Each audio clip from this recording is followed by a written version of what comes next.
할렐루야. 우리 오랜만에 뵙겠습니다. 한 주 쉬니까 굉장히 오랜만인 것 같습니다. 우리 2021년 구역공과 12과 인도하시는 하나님 시작하도록 하겠습니다. 우리 지난주 받은 한 주 동안 하나님께서 주신 우리의 은혜와 또 감사의 제목들을 함께 나누시고 또 우리 힘차게 우리 주님의 이름을 높이며 찬송하시길 바랍니다. 내용이 조금 잘렸는데 제가 한번 또 읽어보겠습니다. 우리 말씀 들어가기입니다. 옥스포드 대학 진화생물학 교수이자 무신론자인 리처드 도킨스는 매년 지진과 쓰나미와 전염병으로 수십만 명이 죽게 내버려두는 하나님은 분명 무능하거나 악한 신이 분명하다라고 말했습니다. 이처럼 우리 주변에 일어나는 고통스럽고 악한 일들로 인해 하나님이 과연 살아계시는가에 대한 의문을 갖는 사람들이 많습니다. 그리스도인 또한 그런 힘든 일을 겪을 때에는 하나님의 인도하심에 의심이 들 때가 있습니다. 하나님께서는 왜 이러한 어려움과 고난을 허락하시는 것일까요?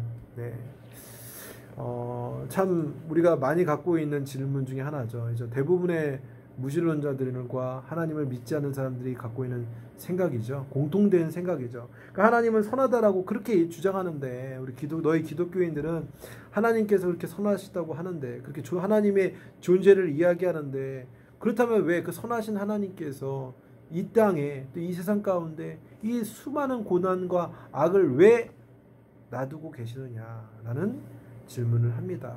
사실 이런 질문은 역으로 생각해 보면 하나님에 대한 지식과 하나님에 대한 믿음이 없는 상태에서 이 세상을 바라보면 당연히 가질 수밖에 없는 의문이에요.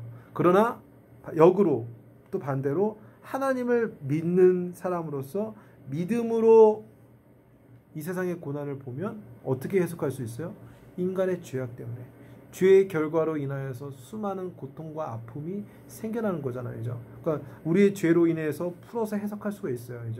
또 믿음을 갖고 하나님의 계획 안에서 이 고난과 어려움을 풀어갈 수 있는데 이 무신론자들과 반기독교 사람들은 애초에 이런 믿음을 갖고 접근하지 않기 때문에 어떻게 해요? 항상 부정적으로밖에 볼 수가 없다라는 것이죠. 그러니까 사실 지적으로 물론 이 고난에 대해서 지적으로 설명한 부분도 있어요. 기독교 변증학이라는 내용도 있는데 그러나 중요한 건 믿음이 없는 사람은요 아무리 기독교적인 변증을 해줘도 어떻게 해요?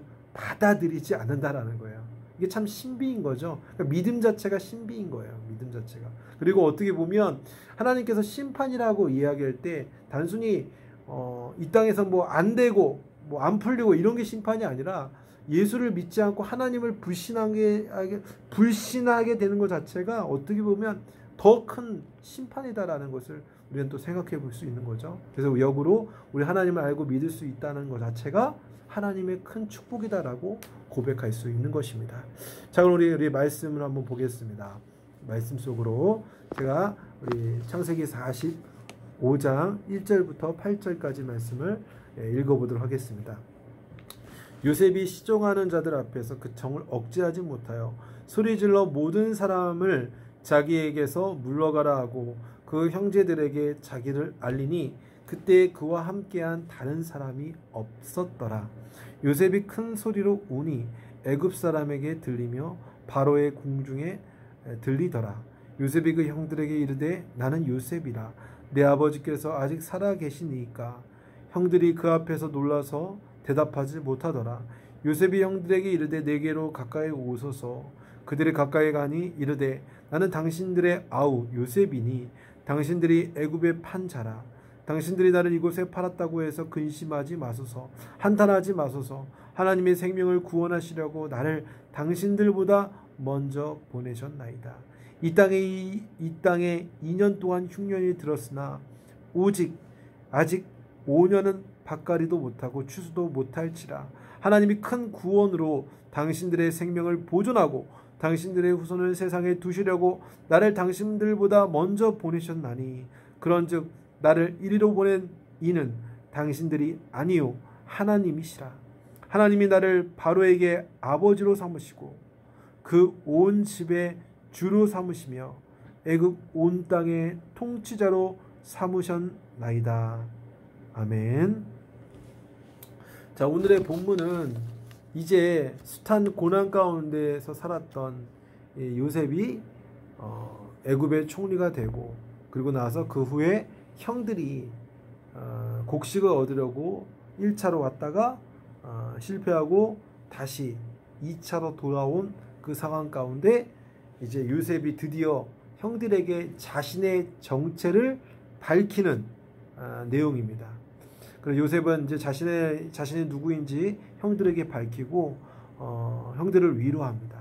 그리고 요셉 자신이 내가 이 애굽으로 오게 된 것은 하나님의 주권적 섭리였다. 하나님의 계획이었다. 형들이 나를 팔았지만 이 모든 것이 하나님께서 인도하신 계획이었다라고 고백하는 내용입니다. 여러분, 어떻게 보면 요셉에게 있어서 그 어린 시절, 10대의 그 어린 시절에 형들에게 당했던 그 끔찍한 고통은요, 어떻게 보면 상처예요, 상처. 어쩌면 큰 트라우마로도 남을 수 있을 만한 엄청난 고난이었고 상처였어요. 그런데 요셉은 그것을 어떻게 해석합니까? 하나님의 인도하심이었다고 얘기합니다. 물론 아픔이죠, 고통이죠. 그래서 중요한 것은 이 모든 것이 하나님의 인도하심이었다라고 믿음을 갖고 해석하고 있다는 것입니다. 이런 생각을 갖고 이런 배경을 보면서 우리 인도하신 하나님 어떤 의미가 있는지 우리 4가지 문제를 갖고 한번 또 살펴보도록 할게요. 1번, 요셉이 형제들에게 자기를 알리게 된 계기는 무엇입니까? 창세기 45장 1절, 요셉이 시종하는 자들 앞에서 그 정을 억제하지 못하여 소리질러 모든 사람을 자기에게서 물러가라 하고 그 형제들에게 자기를 알리니 그때에 그와 함께한 다른 사람이 없었더라. 지금 요셉이 이제 형들에게 자기가 누구인지를 명확하게 밝히는데, 이 명확하게 밝힐 수밖에 없는 계기가 있었어요. 계기. 바로 창세기 43장과 44장에 기록된 내용 때문에 그렇다라는 것이죠. 이 요셉은 형들이 이전에 자신을 요셉을 팔았던 그때의 그런 상태, 그런 악한 형들의 모습이 그대로인지, 아니면 그때의 그 죄악들을 회개하고 정말 변화된 사람으로 형들이 되었는지를 확인하려는 시험을 합니다. 확인하는 시험. 그래서 어떤 시험을 하냐면, 이제 야곱의 형들이 1차로 양식 얻으려고 하다가 이제 별로 얻지 못하고 돌아와서 2차, 또 큰 흉년으로 인하여서 2차 양식을 구하러 애굽으로 오게 됩니다. 이제 양식을 구하러 온 형들에게 요셉은 각각의 사람들에게 맞게끔 양식을 가득 채워서 넣어주는데, 특별히 자신의 친동생 베냐민에게는 그들 형들보다 5배나 더 많은 분량의 양식을 주게 되죠. 네. 그런데 이제 몰래 베냐민의 그 양식 주머니 안에 무엇이 있었냐? 은잔을 넣었습니다. 애굽의 은잔을 몰래 넣습니다. 몰래 넣죠. 알지 못하게. 이제 형들은 그 사실을 모른 채 이제 받은 양식을 갖고 이제 가나안으로 돌아가려고 하는데, 갑자기 뒤에서 애굽의 군사가 쫓아오는 거예요. 그래서 너희가 왜 우리 애굽의 총리의 자네 은잔에 손을 댔냐 이러면서 막 어떻게 해요? 그들이 갖고 있는 양식을 하나하나 다 검사합니다. 그랬더니 베냐민 자루에 뭐가 나옵니까? 애굽의 그 은잔이 나온 것이 발견됩니다. 그래서 즉시로 붙잡히게 되고 그 형들이 요셉 앞에 서게 됩니다. 그래서 이제 요셉은 이제 연기를 한 거죠. 막 형제들을 막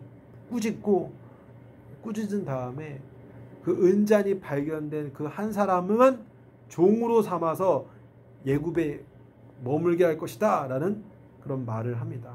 그때 어떻게 됩니까? 바로 그 형제들 중에 유다가 앞서 나와서 이렇게 얘기합니다. 내가 베냐민을 대신해서 종이 되겠습니다. 라고 말합니다. 그리고 내가 종이 될 테니까 베냐민을 풀어주십시오. 라고 요청하게 됩니다.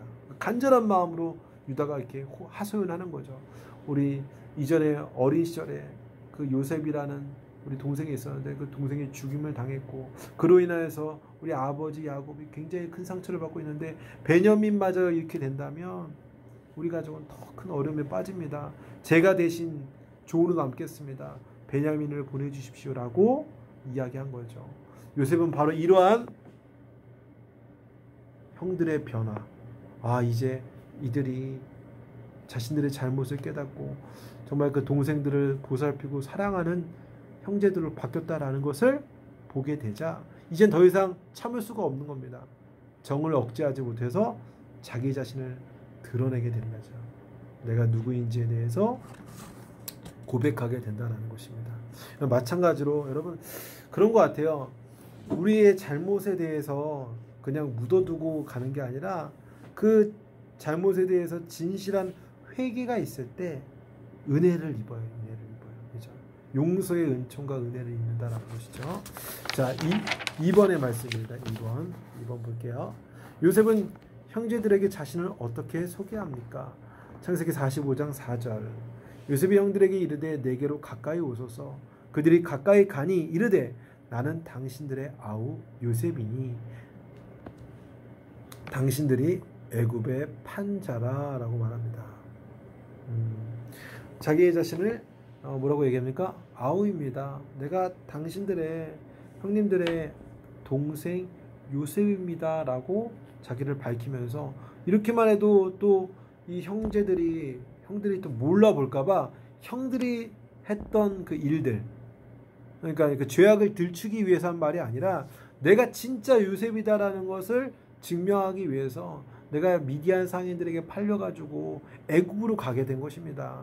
그래서 애굽에 가서 총리가 된 것입니다. 그것을 설명하기 위해서 당신들이 애굽의 판자라고 하고 이야기한 것이죠. 그러니까 자신의 정체를 명확하게 이제는 더 이상 시험하거나 숨기지 않고 명확하게 드러내 주었다라는 것이죠.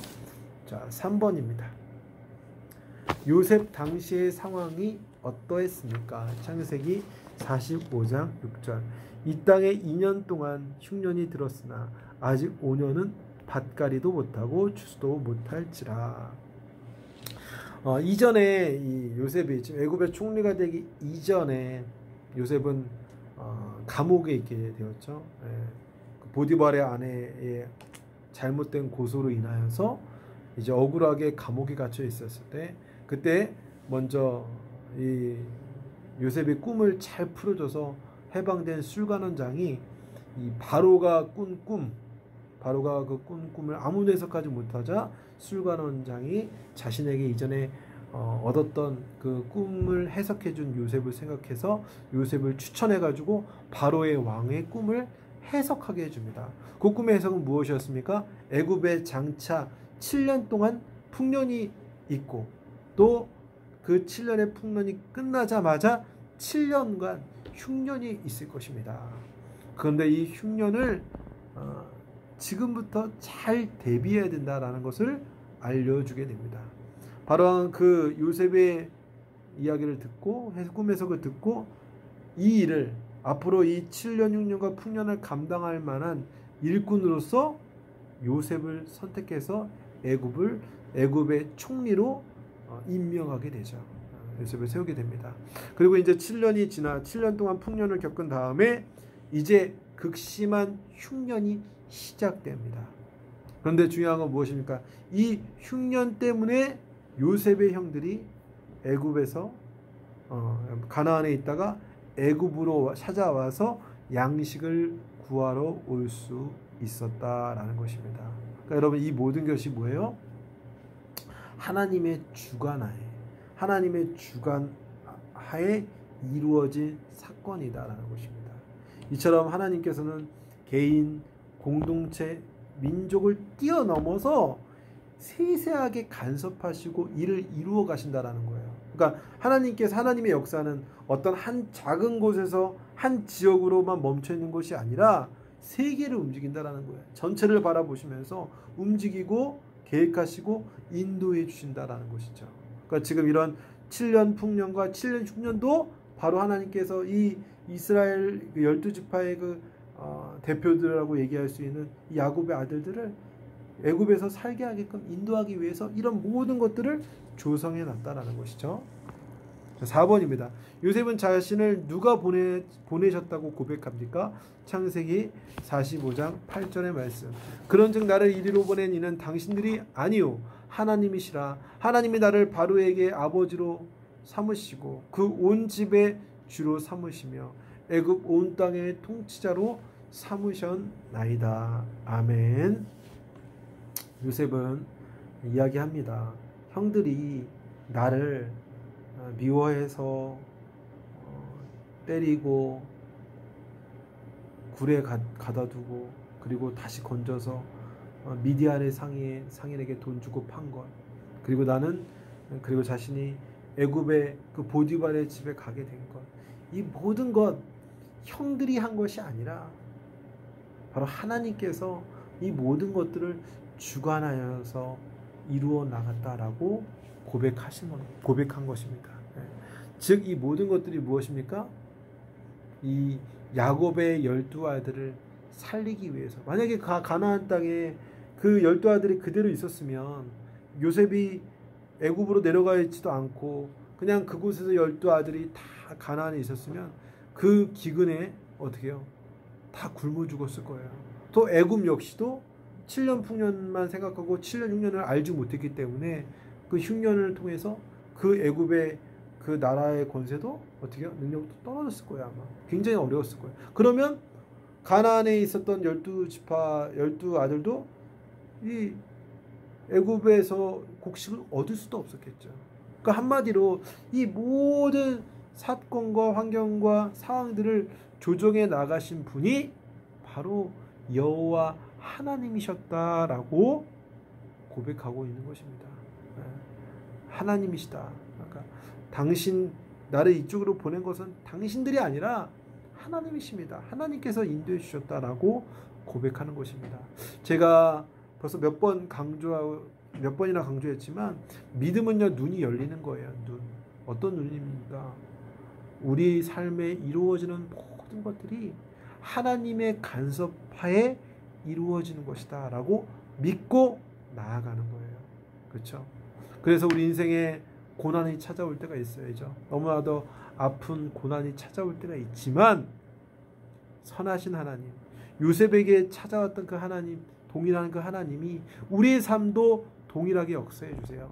선하신 하나님께서 그 고난을, 여러분들의 가운데 그 고난을 선한 것으로 바꿔주실 겁니다. 바꿔 나가실 것입니다. 그런 믿음을 갖고 요셉과 같이 정말 주님 바라보면서 나아갈 수 있는 우리 사랑하는 우리 모든 우리 구역 식구들 되기를 부탁드립니다. 자, 나눔과 적용입니다. 지금 어떤 신앙적인 어려움이 있는지 나누며 서로 격려합시다. 여러분, 구역이라는 것은 무엇입니까? 영적인 작은 소그룹 공동체이자 영적인 가족이에요. 그죠? 앞으로 영적인 가족이 될 것이 아니라 지금 이미 가족이다라는 것이죠. 그래서 우리가 서로 혹시 어려운 부분이 있다면 그 어려운 부분을 숨기지 말고 함께 나누고 서로 격려하고 또 그 일을 위해서 함께 기도하며 나아갈 수 있는 그런 구역이 되길 바랍니다. 함께 기도하실 때는 하나님의 뜻을 온전히 행하고 하나님의 뜻을 잘 알 수 있도록 기도하시고 또 서로의 기도의 제목과 교회와 지역과 나라를 위해서 특별히 20비전 특별 새벽 기도를 위해서 우리 위해서 합심으로 함께 기도해 주시고 그 다음 우리 헌금 찬양 부른 다음에 우리 주기도로 예배를 마치시면 될 것 같습니다. 여러분들 코로나로 굉장히 지금도 400명씩 꾸준히 유지되고 있어서 그 5인이 해제가 되지 않은 상황인데 하나님께서 분명히 정말 우리에게 마음껏 교제 나눌 수 있는 그런 진짜 하나님이 보내주시는 그 봄이 찾아올 거라고 믿고 우리가 기도하면서 지금의 시간을 믿음을 갖고 잘 인내할 수 있기를 바랍니다. 또 한 주간도 믿음을 승리하시고 또 다음 주 구역공가로 찾아뵙도록 하겠습니다. 감사합니다. 샬롬.